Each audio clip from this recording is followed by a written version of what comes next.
여러분 26장 1절 2절 말씀에 보면 너희가 2절입니다. 너희가 아는 바와 같이 이틀이 지나면 유월절이라 인자가 십자가에 못 박히기 위하여 팔리리라 하시더라. 여러분 이틀이 지나면 유월절이라 라고 26장 2절에서 이와 같이 말씀하고 있습니다. 예수님께서 유월절을 이제 구약에서 보여줬던 예표적인 그 유월절을 이제 하나씩 성취시켜 나가면서 종말이 시작됐다라는 말씀을 드렸었잖아요. 그러니까 유월절을 이틀 남겨두고 그리고 예수님이 이제 자신의 때가 되어진 것을 알게 됩니다. 그런데 그렇게 알게 되는 그 이유들이 여러 가지가 있는데요. 그 중에 대표적인 게 무엇이었습니까? 하나님의 역사를 일으키는 예수님께서는 하나님의 언약의 말씀대로 이루어 가야 되잖아요. 그러면 그렇게 이루어 나가는 그 일에 분명히 사인이 있어야 된다 그랬잖아요. 그래서 베드로의 그 고백이 첫 번째 사인이 되어집니다. 그래서 하나님께서 그 베드로의 고백의 내용이 결론적으로는 하나님의 아들인 것을 고백하는 고백이고 하나님께서 깨닫게 하시는 고백이잖아요. 그런데 세상은 하나님의 아들이 되심을 전혀 모르는 상황에서 하나님이 알게 하셔서 이제는 하나님의 아들이 되어지시는 그 과정을 이제는 시작할 때가 됐다라는 것을 예수님께서도 그 베드로의 고백을 통해서 알고 그때부터 맞이할 그 유월절은 내가 이제는 이루어야 할 유월절이다라는 그 영적인 민감성을 갖고 알고 나아가신 겁니다. 그래서 공생의 3년 6개월 동안의 과정 가운데 이제 맞이하는 그 유월절이 예수님에게 마지막 유월절이 되어지고 또 유대인들이 지금까지 지켜왔던 그 모든 유월절의 마지막이 또 되어지는 것이죠. 그러니까 이 유월절이 되어지는 이 사인을 알았고 그리고 이제 이것을 표출합니다. 내가 십자가에 못 박히기 위하여 팔리리라. 이 제자들은 이 얘기를 듣고 들어도 못 들은 척 하겠죠. 또 알 수도 없는 얘기고 도대체 이게 무슨 얘기를 하는지 모르는 거죠. 그런데 그 다음에 또 하나의 사인이 나옵니다. 또 하나의 사인이 뭐냐면 여러분이 잘 아시는 향유옥합을 깨뜨렸던 마리아의 그 헌신과 그 사건이 바로 두 번째의 하늘의 사인입니다. 왜 이와 같은 여인의 향유를 깨뜨린 것이 또 하나의 사인이 되어지느냐면 여러분 기름을 붓는 것을 통해서 어떤 직분을 얻게 되어지는 사람들이 있는데 구약에 보면요 왕이 그랬습니다. 왕이 기름 부음을 받은 거예요. 사무엘이 누구와 누구에게 줬어요? 사울과 다윗에게 기름을 부었습니다. 기름을 부었다는 얘기는 하나님께서 왕의 자리를 허락해 주셨다는 거죠. 하나님이 인정하는 왕이라는 것이죠. 그래서 기름 부음을 받은 이 사실 자체가 무슨 의미를 나타내느냐?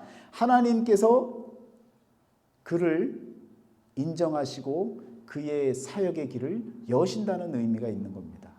그러니까 왕도 기름 부음을 받았어요. 그리고 또 어떤 사람이 또 기름 부음을 받았냐면 엘리사가 엘리야로부터 여러분 선지자도 마찬가지로 기름 부음을 받았습니다. 기름 부음을 받았다는 얘기는 다시 또 한 번 말씀드리지만 하나님께서 인정하시고 그에게 사명을 주시고 그에게 직분을 허락하시고 감당할 일을 주셨다는 것이죠. 또 다른 사람이 있는데 그게 누구냐면 제사장들입니다. 제사장들도 마찬가지로 여러분 기름 부음을 받고 그리고 하나님께서 그를 세우신 그 의미를 갖습니다. 그래서 지금 또 목사 안수식을 받을 때 기름 부음을 받는 것과 같이 기름을 뿌리는 것은 아니지만 안수식을 하지요. 그래서 성령의 안수식을 거행하는 상징적인 의미를 부여해서 안수식 때는 꼭 안수를 그 머리에다가 올리고 성령의 기름을 붓듯이 물로 머리를 적시고 그리고 기도를 하고 안수를 하는 겁니다. 그래서 이와 같은 일을 하게 되어지는데 이 기름 부음을 받은 자가 바로 여러분과 제가 잘 아는 메시아입니다. 메시아라고 하는 뜻 자체가 기름 부음을 받은 자라는 거예요. 그러니까 기름 부음을 받은 자는 여러분 왕 그리고 선지자하고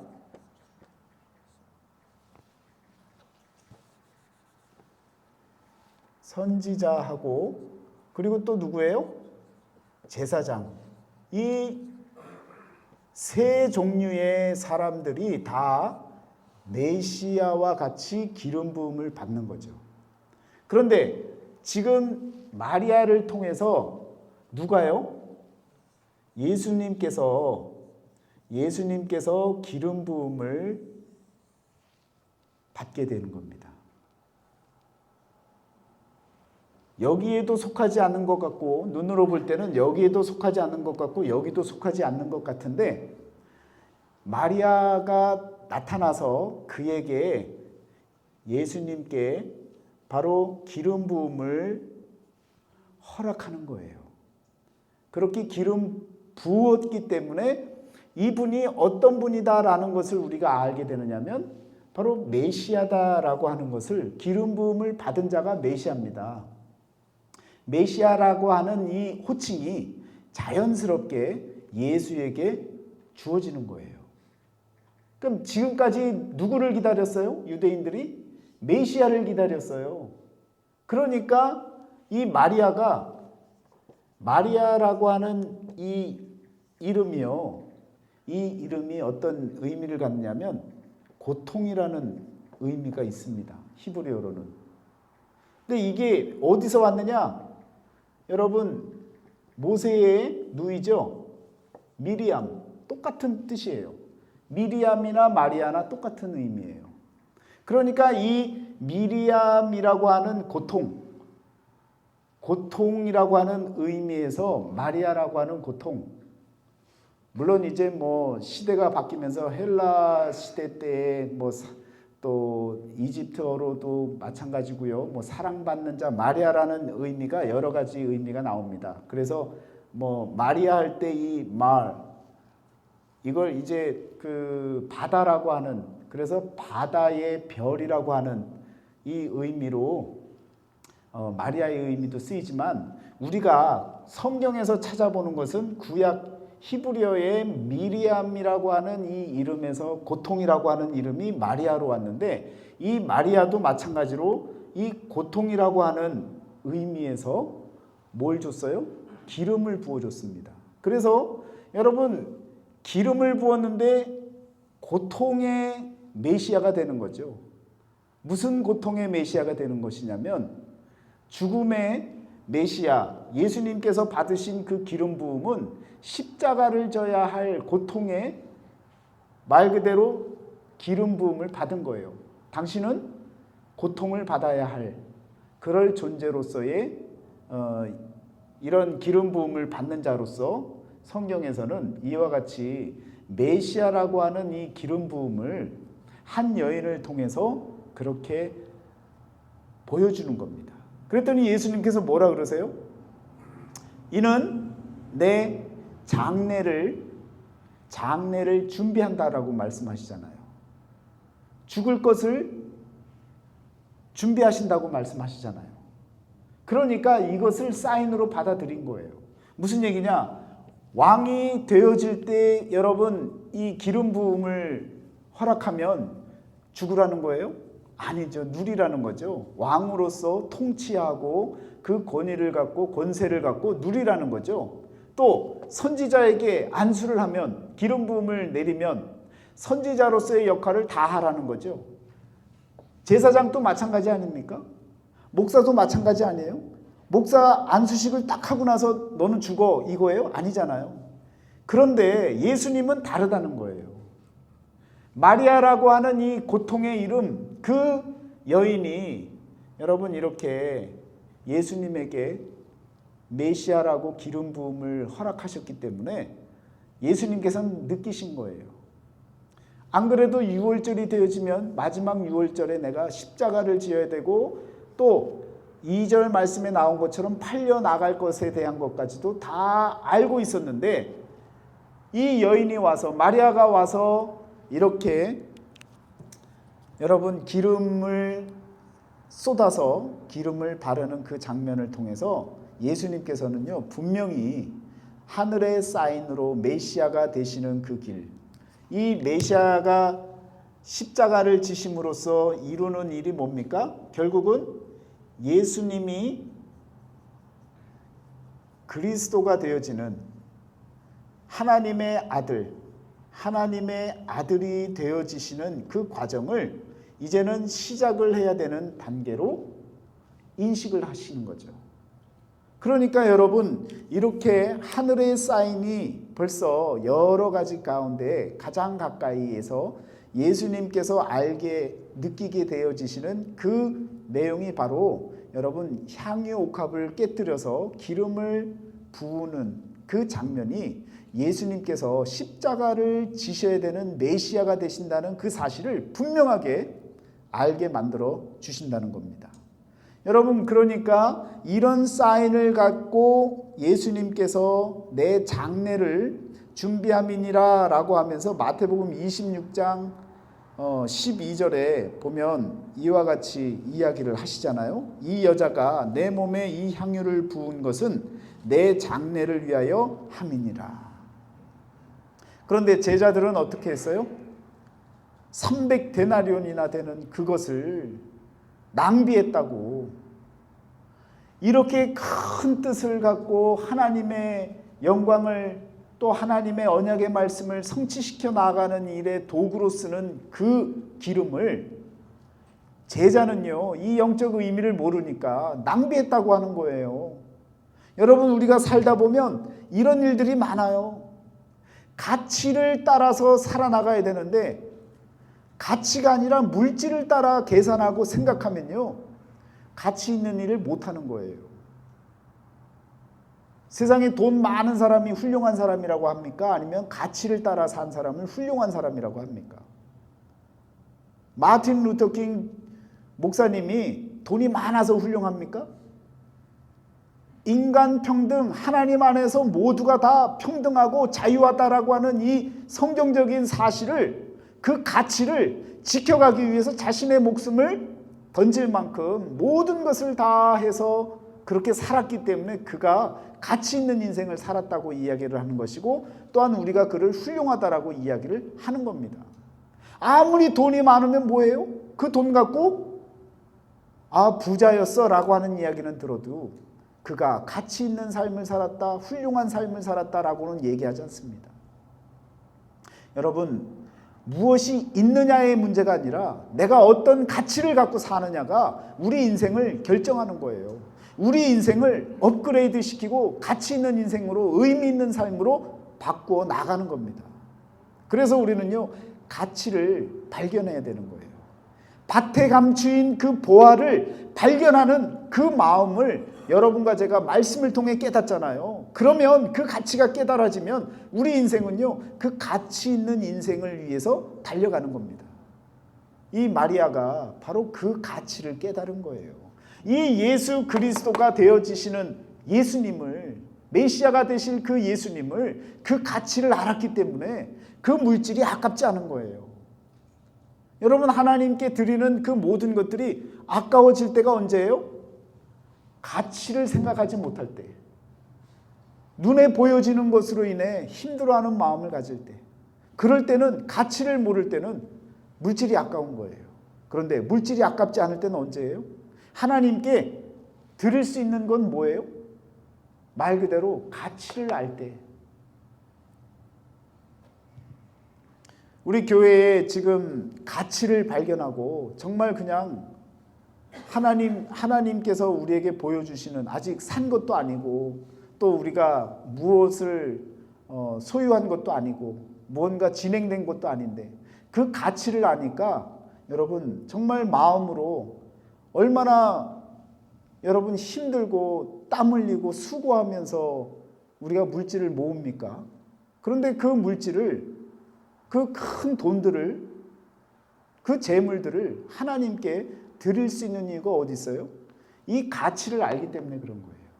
이 가치를 알 때에 하나님께 드리는 일이 두렵지가 않은 거죠. 그 은행에서 저한테 요구하는 그 서류 중에 하나가 뭐냐면 그 밸런스 쉿을 저한테 만들어 오래요.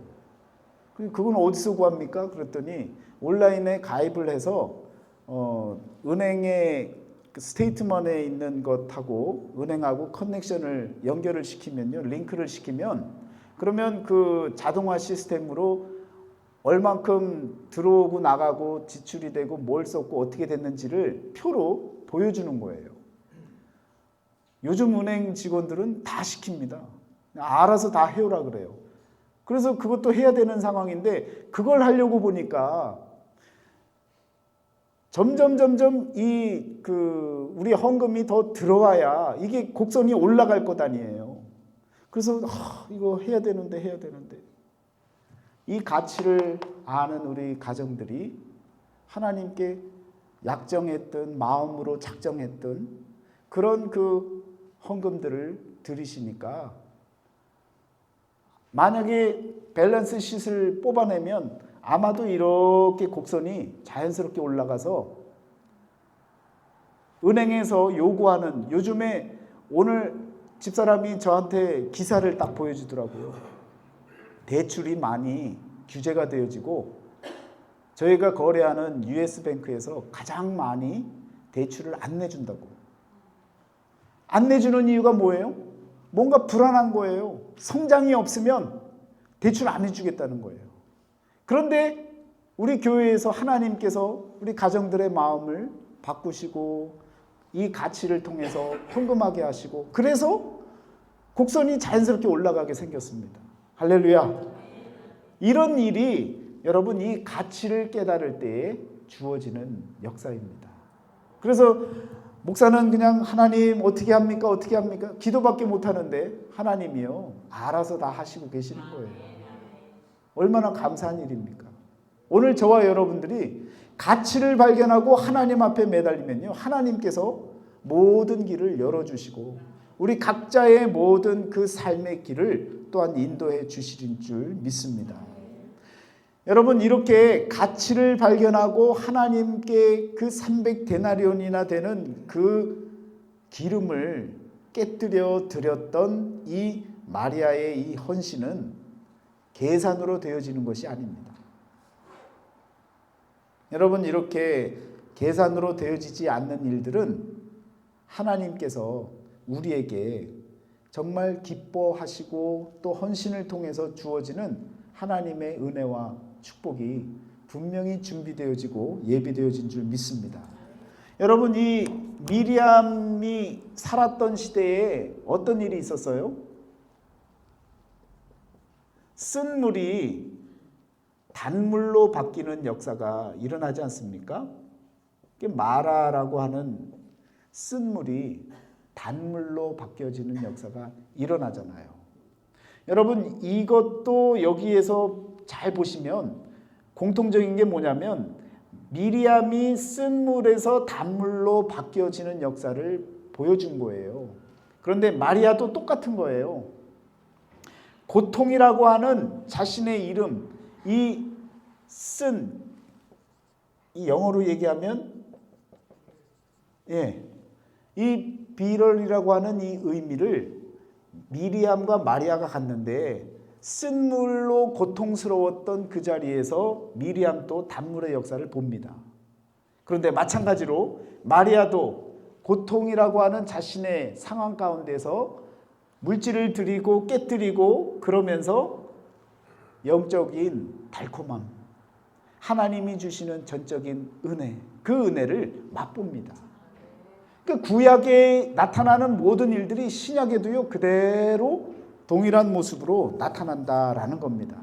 그래서 이와 같이 쓴물이 단물로 바뀌어지는 이런 역사를 여기에서도 마리아를 통해서 일어나는 모습들을 보여지게 되어집니다.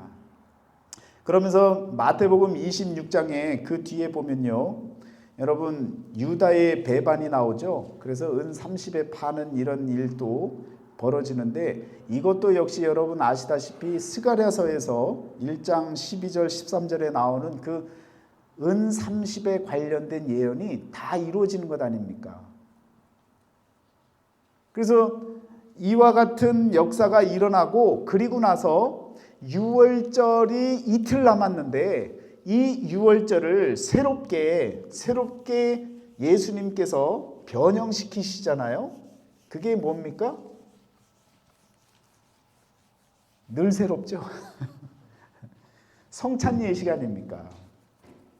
구약에 있었던 그 유월절을 예수님께서 유월절 되기 이틀 전에 이제 이 일들이 벌어지는데요. 그때 마지막 만찬을 통해서 살과 피를 나누는, 그래서 그것을 먹고 이것은 내 살이요 내 피니라고 하시면서 살과 피를 나누는 역사를 드러내시는데, 구약 유월절에 어린 양의 그 피로 문설주에 바르고 그 살을 먹었던 그때의 그 모습에 변형된 모습, 유월절의 새로운 모형을 만들어낸 것이 바로 성찬 예식입니다. 그래서 이와 같이 유월절에 이제 구약에서 있었던 구약의 유월절이 신약에 새롭게 유월절이 어떻게 돼요? 성찬이라고 하는 것으로 바뀌어집니다. 그러니까 유월절이 이렇게 성찬으로 바뀌어지면서 저와 여러분은요 계속해서 이 성찬을 통해서 유월절을 지켜나가는 겁니다. 기념하는 거예요. 유월절은 그리스도의 죽으심을 기념하는 거예요. 그 기념하는 그 사건을 여러분과 제가 계속해서 성찬을 통해서 새로운 방식으로 이제는 유월절을 지켜나가는 겁니다. 그러니까 구약의 시대가 끝났다라는 얘기는 잘못된 얘기예요. 구약에 있었던 모든 것은요 계속 진행되고 있는 겁니다. 하나님께서 뭐라고 하십니까? 여호와의 절기를 영원히 지키라고 말씀하셨어요. 구약에서 영원히 지키라고 하셨는데, 지키는 방법이 예수님을 통해서 바뀌어집니다. 그러면서 이제는 양을 잡을 이유가 없는 거예요. 제사를 드릴 이유가 사라진 겁니다. 이렇게 여러분이 이해를 하셔야 성경 말씀의 구약과 신약의 연속성이 이해가 되어지는 겁니다. 그래서 예수님이 바꾼 게 많아요. 그 중에 대표적인 것이 바로 이 성찬을 통해서 유월절을 계속 지키게 만드는 역사를 만드십니다. 자, 그러면 이렇게 되어진 성찬까지 유월절을 이제 다 준비했어요. 마지막 유월절을 통해서 다 준비를 했어요. 그리고 나서 이제가 시작입니다. 여러분, 우리가 성경의 시작을 애굽에서부터 시작을 하죠. 그래서 이 애굽으로부터 시작을 해서 어디로 가요? 광야를 지납니다. 광야를 지나서 가나안으로 들어가요. 그런데 이 가나안으로 딱 들어가면요, 또 가야 할 곳이 또 있어요. 거기가 어디겠습니까? 거기가 어디겠어요? 먼저 가야 할 곳이 있는데 그곳이 바로 겟세마네입니다. 겟세마네를 꼭 지나가야 돼요. 예수님이 가신 그 길은 우리들도 가야 되는 겁니다. 그런데 이 겟세마네가 도대체 어떤 곳이길래 예수님이 이곳에 가셨느냐? 이 겟세마네의 뜻이 뭔지 아세요? 기름 짜는 틀이에요. 기름 짜는 틀. 기름 짜는 틀로 들어가는 거죠. 그러면 감람나무나 뭐 기름, 올리브나 할 것 없이 기름 짜는 틀로 들어가면 어떻게 해요? 눌려야 되는 거죠. 눌림을 당하고 그리고 고통스러운 시간이 필요한 거죠. 그럼 거기서 뭐가 나와요? 기름이 나오는 거죠. 참기름도 마찬가지 아닙니까? 들기름도 마찬가지잖아요. 그 기름을 짜려면 그 내용물은 어때요? 눌림을 당해야죠. 고통스러운 시간이 필요한 거죠. 그래서 이 겟세마네는 가나안 땅에 들어온 사람들은요, 다음으로 가야 할 곳이 바로 겟세마네입니다. 예수님께서 겟세마네라고 하는 곳으로 특별히 가셨어요. 지금 36절에 이에 예수께서 제자들과 함께 겟세마네라 하는 곳에 이르러 굳이 안 가도 될 곳인 것 같아도 겟세마네에서 기도를 하는 이유가 있는 거예요. 여러분, 여기서 영적으로 바라보면 진짜 기름을 짜내야 되는 거예요. 그러면 보세요. 애굽에서 출애굽했어요. 광야 생활을 통해서 여기까지 들어왔어요. 그러면 다 끝난 것이라고 우리가 생각하잖아요. 그런데 성경은 여기서 끝나지를 않아요. 이 표현을 여러 차례 말씀드렸지만 히브리서에서 여호수아가 이스라엘 백성을 이끌고 들어가서 안식했다면 그 안식이 끝이라면 괜찮을 텐데 그것이 끝이 아니다라고 히브리서에서 말씀해 주고 있어요. 한번 찾아보실까요? 그러면 히브리서 4장을 한번 보세요. 4장 8절입니다. 만일 여호수아가 그들에게 안식을 주었더라면 그 후에 다른 날을 말씀하지 아니하셨으리라. 자, 이해가 되세요? 다시 한번 같이 읽을까요? 히브리서 4장 8절입니다. 만일 여호수아가 그들에게 안식을 주었더라면 그 후에 다른 날을 말씀하지 아니하셨으리라. 그런즉 안식할 때가 하나님의 백성에게 남아 있느니라. 자, 이 말씀 뜻 이해되세요? 구약에서 애굽을 통해서 광야 생활하고 가나안까지 들어간 것이 끝이면 안식을 줬더라면 더 필요하지 않은 거예요. 더 이야기가 필요 없는 거예요. 끝나야 되는 거예요. 그런데 여기까지 왔는데 안식이 주어진 안식이 예표적인 안식이라는 거예요. 상징적인 안식이라는 거예요. 그러니까 그 참된 안식을 받을 그 안식이 남겨져 있고 다른 날이 있다는 거예요. 그러니까 여기가 끝이 아니라는 거죠. 그래서 또 들어가야 할 곳이 있다는 거예요. 그곳에 이제 마지막 관문을 남겨둔 곳이 바로 이 겟세마네입니다. 기름을 짜내야 돼요. 가나안에 들어왔는데 여기서 지내왔던 모든 삶, 여기서 여길 지나고 여기 갈 때 딱 두 사람이라 그랬죠. 누구예요? 여호수아, 갈렙.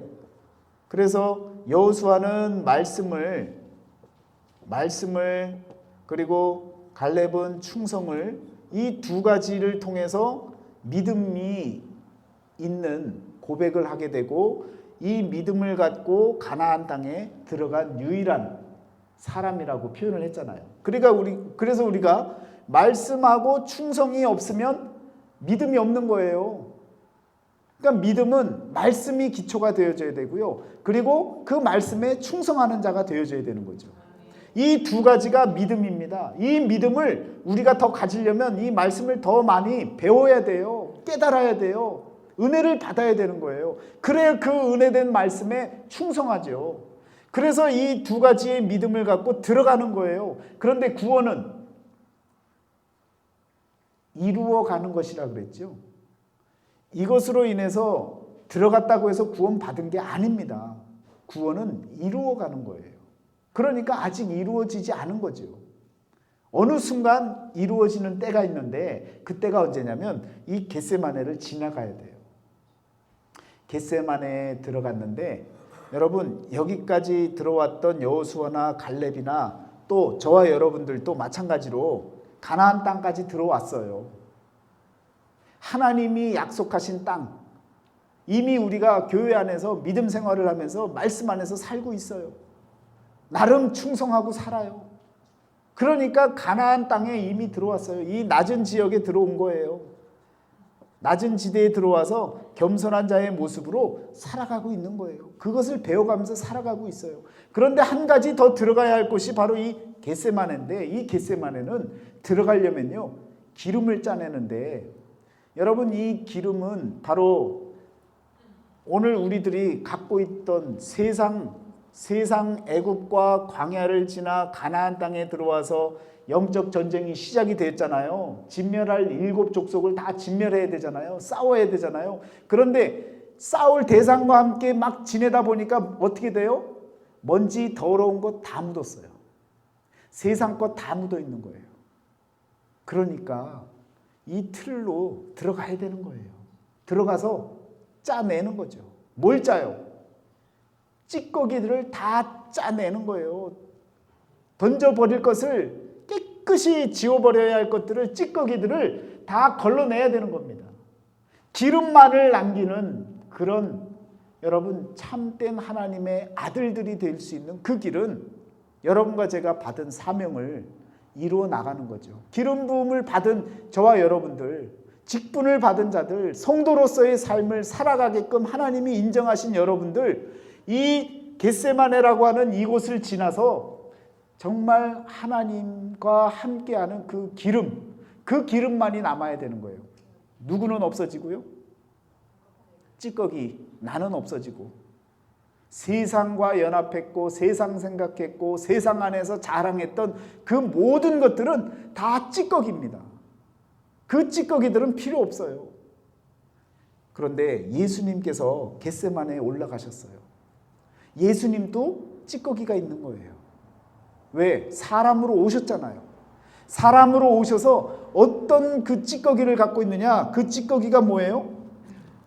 마태복음 26장 39절입니다. 조금 나아가사 얼굴을 땅에 대시고 엎드려 기도하여 이르시되, 자 여기부터 같이 읽어요. 내 아버지여, 만일 할만하시거든 이 잔을 내게서 지나가게 하옵소서. 그러나 나의 원대로 마시옵고 아버지의 원대로 하옵소서 하시고.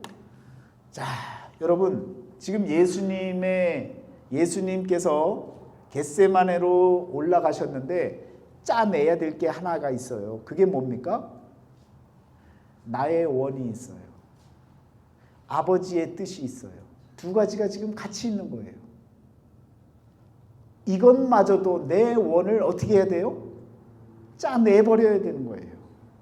이것을 기름 짜는 틀을 통해서 눌림을 당하고 고통의 시간을 당하고 그 모든 시간을 통해서 함께 어우러져 있는 것 같은 혼합된 이 상태를 어떻게 하는 거예요? 구별해야 되는 거예요. 짜내야 되는 거예요. 내 원과 하나님의 뜻이 함께 있는 그 상태에서 내 원을 다 찌꺼기로 짜내버려야 되는 겁니다. 오직 하나님의 뜻만이 나와야 되는 거예요. 이것이 한 번으로 안 돼요. 그래서 몇 번을 하세요? 3번을 합니다. 이 본문에 겟세마네에 올라가서 기도를 하시는데 한 번에서 주여 내 원대로 마옵시고 아버지의 뜻대로 하옵소서 기도하고 됐어 하고 내려오지 않았다는 거예요.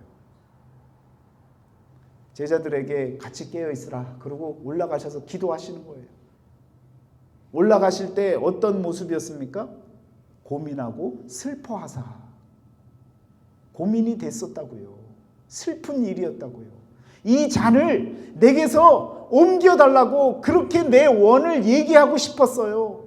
그런데 아버지의 뜻도 있었어요. 둘 중에 하나는 무너져야 되는 겁니다. 그런데 이 겟세마네 이곳은 기름을 짜내는 곳인데 하나님께서 성령의 기름으로 부어주셨는데 그 성령의 기름만 남고 나머지는 다 없어져야 찌꺼기가 되는 거죠. 그래서 짜내면 뭐가 나와야 돼요? 성령의 기름만이, 하나님의 말씀, 아버지의 뜻만이 남겨져야 되는 거예요. 그래야 되는 거예요. 그래야 가나안에 들어가서 그 가나안 안에서 여러분과 제가 반드시 지나가야 할 곳이 바로 어디냐? 이 겟세마네입니다.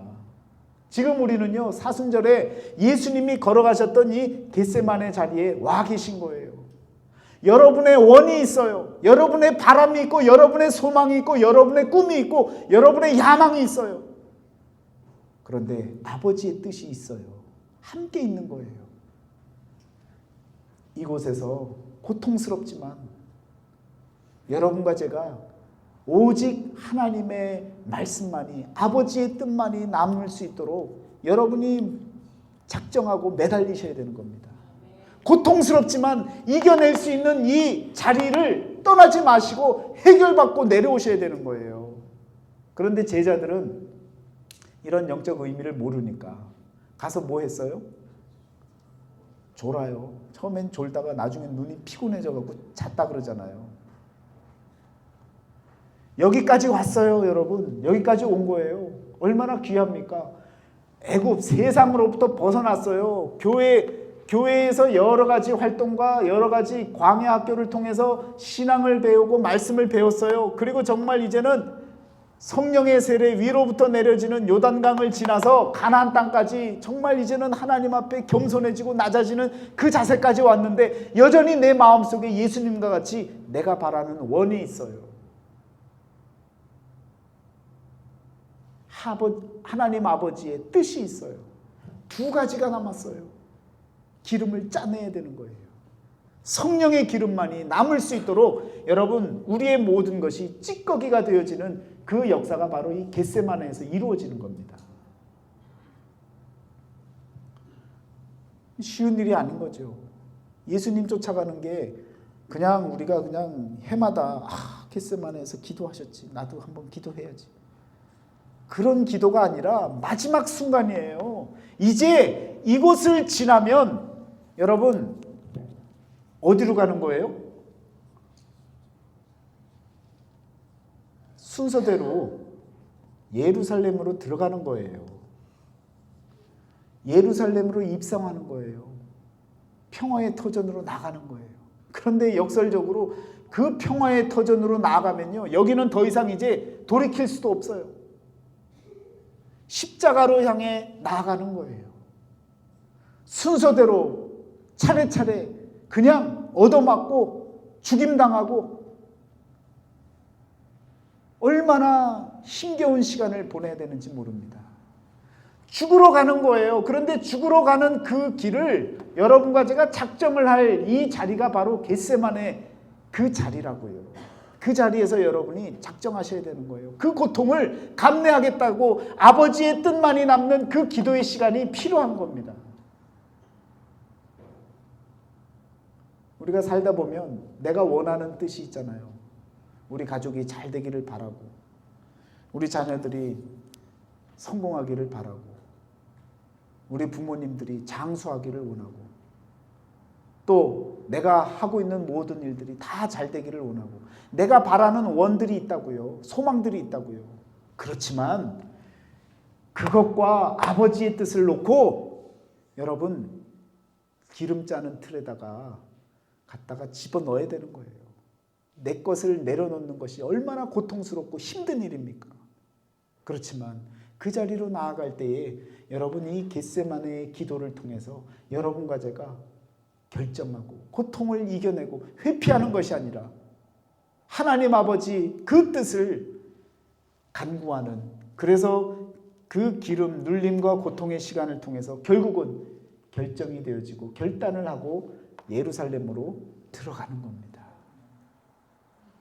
그것이 이제 종려주일, 우리가 맞이할 이번 주일에 여러분과 제가 이제는 예루살렘으로 들어가는 거예요. 들어가면요, 그 절차는 뻔히 보이는 거예요. 죽을 길인 거예요. 아니, 하나님 믿는 일이 이렇게 어렵습니까? 어려워요. 쉽지는 않아요. 그렇지만 믿음으로 100% 신뢰하면요, 고통스러운 것 같지만 우리 안에서는요, 기쁨이 있는 거예요. 이 확신을 갖고 나가잖아요. 그러면요, 하나님께서 우리에게 여러분 상상치 못할 일들을 허락하십니다.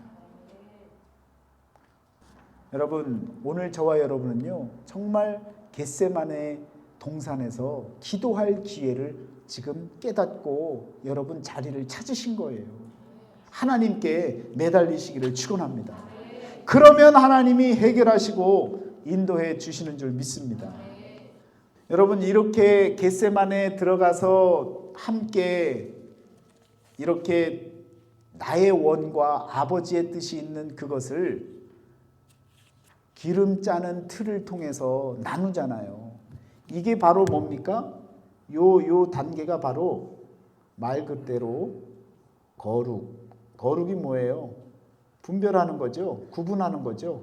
무엇과 무엇을? 세상 것과 하나님의 것을 구분하는 그 기준점이 바로 여기가 있는 겁니다. 그러니까 여러분, 아무리 거룩한 척 해봐야 거룩한 게 아니에요. 거룩은 하나님의 뜻, 하나님의 방법, 하나님의 길, 그것을 전적으로 택하고 그 길로 나아가는, 내 원이 아니라 하나님의 뜻, 아버지의 뜻을 선택할 때에 여러분과 저는요, 거룩해지는 겁니다. 거룩해지시기를 축원합니다. 그러면 왜 거룩해져야 돼요? 거룩해져야 되는 의미가 어디 있길래 저와 여러분들이 거룩해져야 됩니까? 그래서 10장 14절을 한번 보시길 바라요. 같이 읽습니다. 시작. 그가 거룩하게 된 자들을 한 번의 제사로 영원히 온전하게 하셨느니라. 아멘. 자, 여러분, 거룩하게 된 자들을 한 번의 제사로 영원히 온전하게 하셨느니라. 거룩하게 된 자들, 이 겟세마네 동산에서 기도로 아버지의 뜻으로 기름을 짜내서 성령의 기름만이 남은 자들, 거룩하게 된 자들을 예수님께서 자신이 하나님의 뜻, 아버지의 뜻대로 나아가신 그 제사를 통해서, 한 번의 제사를 통해서 저와 여러분들에게, 거룩하게 된 자들에게 온전함을 허락해 주시는 겁니다. 온전함을 허락해 주셨다라는 것은 영원히 온전하게 하셨느니라 라는 말씀은 여러분과 저에게 영원한 평강을 허락해 주시는 것이죠. 그 영원한 평강을 얻기 위해서 여러분과 제가 반드시 거쳐가야 할 그곳이 바로 겟세마네라는 겁니다. 이 겟세마네를 여러분과 저는요, 그 누구의 도움이 필요한 것이 아니에요. 여러분 스스로가 결단하고 매달리고 하나님의 뜻만을 위해서 결정 내려야 되는 그러한 시간이라는 겁니다. 각자에게 이 겟세마네 동산을 통한 하나님의 역사가 오늘 저와 여러분들에게 온전하게, 영원한 온전을 하나님께서 주시는 그러한 은혜를 여러분과 제가 누려야 될 줄 믿습니다. 이것을 위해서 예수님께서 보여주시는 거예요. 여러분, 이것을 여러분과 제가 따라 나가는 것이 바로 예수님을 따라 사는 삶입니다. 그냥 봉사 조금 하고, 조금 이렇게 착한 척하고, 교회 열심히 다니고, 헌신 좀 하는 척하고, 남만큼 지냈으니까 구원받겠지, 그게 아니라 확실하게 나의 원이 있고 아버지의 뜻이 있는데 그곳에서 여러분 분명히 갈아내야 되는 겁니다. 제가 목사가 됐잖아요. 목사로서 하나님께서 이 모든 과정을 다 거치고 이곳을 지나가게 하실 때에 목사로 안수받고, 또 여러분은 여러분들대로 직분자로 성도로서 하나님께서 이미 성령으로 안수하신 거예요. 뭐 목사만 안수했으니까 목사만 거룩한 사람이고, 아닙니다, 여러분.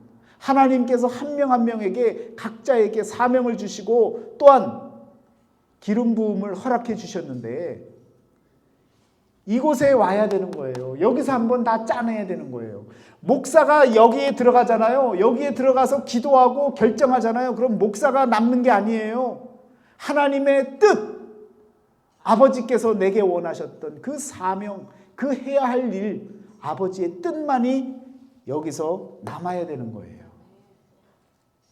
장로님, 권사님, 집사님, 성도님 모두가 다 이곳에 들어가서 각자가 하나님 앞에 여러분 쓰임을 받기 위해서 나아갔다면, 하나님께서 기름 부으셨다면 아버지의 뜻만이, 여러분과 제가 아닌 아버지의 뜻만이 남는 역사가 일어나야 되는 겁니다.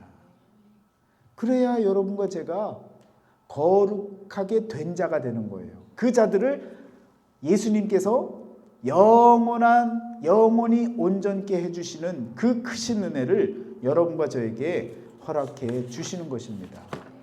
그러니까 여러분, 이곳을 안 지나면, 가나안 땅에 들어오면 뭐합니까? 아직 안식할 날이 남아있다는데, 아직 소개되어지지 않은 그것이 남아있는데, 그 평강, 그 안식이 남아있는데, 그것은 우리가 찾아낼 수 있는 게 아니에요. 우리는요, 그저 이곳에서 결단하고 믿음으로 나아가는 거예요. 그래서 다음 주에는 이 예루살렘에 들어가서 그 십자가의 길로 나아갔던 그 예수님이 마지막까지 보여주셨던, 그래서 마지막에 예수님이 십자가를 지신, 마리아를 통해서 기름 부음을 받고 결국은 하나님의 아들이라 일컬음을 받는 그 역사가 바로 이 마지막에 십자가의 영광, 바로 부활의 영광이 저와 여러분들에게도 주어질, 예수 그리스도를 따라 나아갔을 때 주어질 영광이 바로 여기에서 보여지는 것입니다. 이 과정을 설명하기 위해서요, 66권의 성경이 필요했던 거예요. 구약의 성경이 필요했고, 예수님이 오시는 이 과정을 보여줘야 됐고, 이 가나안으로 들어간 것이 끝이 아니라고 하는 히브리서 기자의 이 바울의 해석을 따라서 마찬가지로 이제 여러분과 나아가야 할 이곳에 바로 이 단계별로 들어가야 할 그 길이 있다는 것을 기억을 하시고, 여러분 분명히 한 가지를 해결하셔야 되는데, 이미 가나안 땅에 다 들어왔단 말이에요. 우리는요, 이 겟세마네에서 예수님과 같이 기도하셔야 되는 거예요. 이 기도를 통해서 여러분의 원, 내 원이 아니라 아버지의 뜻만이 남는 그 결단을 내리셔야 됩니다. 그러면 하나님이요, 말씀드렸잖아요. 성경 말씀 가운데도 다 해결해 주시고 모든 것을 책임져 주시는 하나님의 은혜가 여러분과 저와 우리의 모든 신앙 공동체의 삶 가운데 차고 넘쳐날 줄 믿습니다. 기도하겠습니다. 사랑의 하나님, 감사합니다.